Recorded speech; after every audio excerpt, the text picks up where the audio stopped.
ഓം നമഃശിവായ. ജ്യോതിഷ പാഠത്തിൽ ഇന്ന് ബുധൻ നൽകുന്ന മഹാവൃക്ഷയോഗങ്ങളിലെ ഒന്നായ ഭദ്രയോഗത്തെക്കുറിച്ച് അറിയാൻ ശ്രമിക്കാം. ജാതകത്തിൽ ബുധൻ മിഥുനൻ രാശിയിലോ കന്നി രാശിയിലോ നിൽക്കുകയും ഭാവസ്ഥിതിയിൽ ആ സ്ഥാനം കേന്ദ്രമായി വരികയും ചെയ്താൽ ഭദ്രയോഗം എന്ന് പറയുന്നു. ഈ യോഗമുള്ളവർ പൊതുവെ ബുദ്ധിസാമർഥ്യമുള്ളവരും വിദ്യാഭിവൃദ്ധി ഉള്ളവരുമായിരിക്കും. നല്ല ഭാവനാശക്തി ഉണ്ടായിരിക്കും. അതിനാൽ തന്നെ മനസ്സിനെ ഒരു വിഷയത്തിൽ തന്നെ കേന്ദ്രീകരിച്ചു നിർത്താൻ ബുദ്ധിമുട്ടുണ്ടാകും.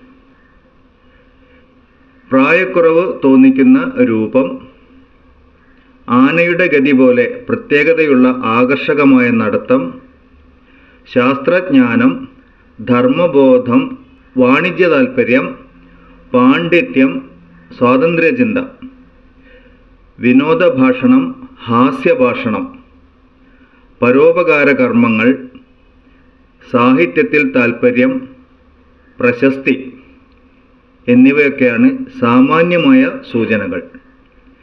ജാതകത്തിൽ ബുധന് സൂര്യനോ ചന്ദ്രനോ ആയി യോഗം വന്നാൽ ഈ ഗുണങ്ങളെല്ലാം ഭാഗികമായിരിക്കും. വിഷ്ണു അവതാരങ്ങളുടെ ആരാധന ചെയ്തുകൊണ്ട് ഈ ഗുണങ്ങളെല്ലാം ബലപ്പെടുത്താൻ സാധിക്കും. മറ്റൊരു വിഷയവുമായി വീണ്ടും വരാം. ഓം നമഃശിവായ.